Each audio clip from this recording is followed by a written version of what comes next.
আসসালামু আলাইকুম ভিউয়ার্স, আশা করছি সবাই অনেক ভালো আছেন। আজকে তৈরি করে দেখাচ্ছি মাংস ছাড়াই খুবই মজার এবং সহজ উপায়ে তৈরি একটি টিকিয়া কাবাব রেসিপি। সাধারণত আমরা মাংস কিংবা মাছ দিয়েই এই টিকিয়া কাবাব তৈরি করে থাকি এবং তা তৈরি করতে অনেক বেশি ঝামেলা পোহাতে হয় আমাদের। তো আজকে আমি মাংস ছাড়াই শুধুমাত্র মসুর ডাল দিয়ে খুবই মজাদার একটি টিকিয়া কাবাব রেসিপি আপনাদের সাথে শেয়ার করছি। তো এবার চলুন রেসিপিটি দেখে নিচ্ছি। এই রেসিপিটি তৈরি করার জন্য প্রথমে এখানে আমি হাফ কাপ পরিমাণ মসুর ডাল নিয়ে নিচ্ছি। আপনারা চাইলে এর পরিমাণ বাড়িয়েও নিতে পারবেন। তারপর এর মধ্যে আমি পরিমাণ মতো পানি দিয়ে দিচ্ছি। 2-3 বার পানি চেঞ্জ করে মসুর ডালটাকে খুব ভালো করে ধুয়ে নিচ্ছি। তো দেখতেই পাচ্ছেন মসুরের ডাল আমি খুব ভালো করে ধুয়ে পানি ঝরিয়ে নিয়েছি। এবার এরকম একটি প্যানে ধুয়ে রাখা মসুর ডাল দিয়ে দিচ্ছি। তারপর এখানে আমি প্রায় 1.5 কাপ পরিমাণ পানি দিয়ে দিচ্ছি, অর্থাৎ আমি হাফ কাপ মসুর ডালের সাথে 1.5 কাপ পানি ব্যবহার করেছি। হাফ চা চামচ পরিমাণ দিয়ে দিচ্ছি আদা রসুন বাটা, আর এখানে আমি দিয়ে দিচ্ছি 2টি তেজপাতা, 2টি দারুচিনি, হাফ চা চামচ পরিমাণ হলুদের গুঁড়া আর সামান্য পরিমাণ লবণ। এবার সবগুলো উপকরণ একসাথে একটি চামচ দিয়ে খুব ভালো করে মিশিয়ে নিচ্ছি। তারপর এটাকে চুলায় বসিয়ে দিচ্ছি। চুলার আঁচ মিডিয়াম টু হাইতে রেখে একটি ঢাকনা দিয়ে এটাকে রান্না করতে হবে যতক্ষণ পর্যন্ত না পানি শুকিয়ে আসছে এবং ডালটা সেদ্ধ হয়ে যাচ্ছে। এই যে দেখুন, আমার ডালটা কিন্তু সেদ্ধ হয়ে গিয়েছে আর এটার পানি অনেকটা শুকিয়ে গিয়েছে। পানিটাকে পুরোপুরি শুকিয়ে ফেলা যাবে। দেখুন ডালটা কিছুটা ভেজা ভেজা রয়েছে, এরকমই হবে। অবশ্যই খেয়াল রাখতে হবে যেন ডালটা পুড়ে না যায়, তাহলে কাবাবের স্বাদটা একদমই নষ্ট হয়ে যাবে। এবার এটাকে চুলা থেকে উঠিয়ে নিচ্ছি, তারপর কিছুটা ঠান্ডা করে নিচ্ছি। তো দেখতেই পাচ্ছেন আমার ডালটা কিছুটা ঠান্ডা হয়ে গিয়েছে। এখন এটাকে একটি মিক্সিং বলে নিয়ে নিচ্ছি।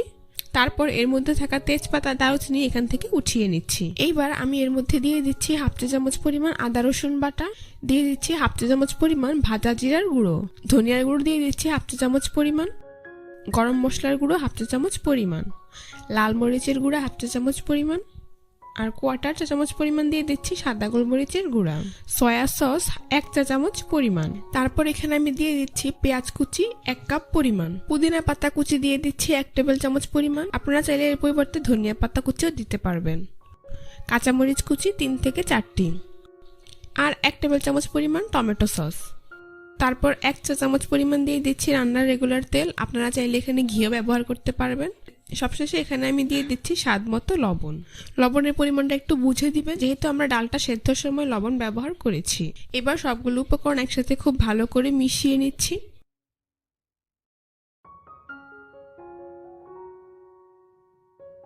মেশানো হয়ে গিয়েছে।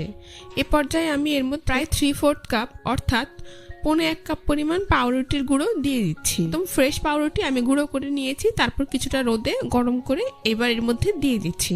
আপনারা চাইলে আগে থেকে তৈরি করে রাখা ব্রেড ক্রাম্বসও এখানে ব্যবহার করতে পারবেন। তো পাউরুটির গুঁড়ো সবকিছুর সাথে খুব ভালো করে মিশিয়ে নিচ্ছি। সবশেষে নাস্তাটির বাইন্ডিং এর জন্য এখানে আমি দিয়ে দিচ্ছি একটি ডিম। ডিমটাকেও সবকিছুর সাথে খুব ভালো করে মিশিয়ে নিচ্ছি। তো দেখতেই পাচ্ছেন মেশানো কিন্তু হয়ে গিয়েছে আর একটি আঠালো মিশ্রণও তৈরি হয়ে গিয়েছে। এটা দেওয়ার পর এটাকে রেখে দেওয়া যাবে না, সাথে সাথে নাস্তা তৈরি করে ভেজে নিতে হবে। তো হাতে সামান্য পরিমাণ তেল মেখে নিয়ে আমি এখান থেকে পরিমাণ মতো মিশ্রণ নিয়ে নিচ্ছি। তারপর আলতো হাতে এভাবে গোল করে তারপর কাবাবের শেপ দিয়ে নাস্তাগুলোকে তৈরি করে নিচ্ছি।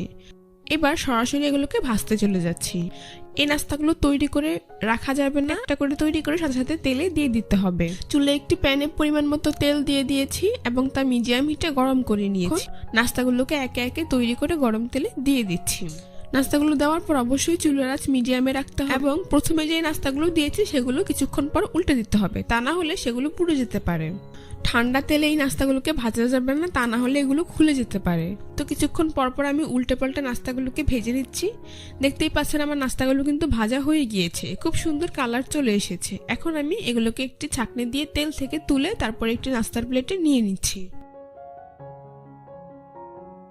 বাকি নাস্তাগুলোকে আমি একইভাবে ভেজে তুলে নিচ্ছি, তারপর পরিবেশন করে আপনাদের দেখিয়ে দিচ্ছি। দেখুন নাস্তাগুলো দেখতে মাশাআল্লাহ কতটা সুন্দর এবং কতটা লোভনীয় হয়েছে। মাংস ছাড়াই যে এত মজার মাংসের স্বাদেরই টিকিয়া কাবাব তৈরি করা যায় তা আপনারা এটা তৈরি না করে খেলে বুঝতেই পারবেন। গরম গরম পোলাওর সাথে খেতেও কিন্তু এটা অনেক বেশি ভালো লাগবে, কিংবা বিকালের স্ন্যাক্স হিসেবেও আপনারা টমেটো কেচাপের সাথে খেতে পারবেন। আমার চ্যানেলটি সাবস্ক্রাইব করে পাশে থাকা বেল বাটনটি অন করে দিবেন। আল্লাহ হাফেজ।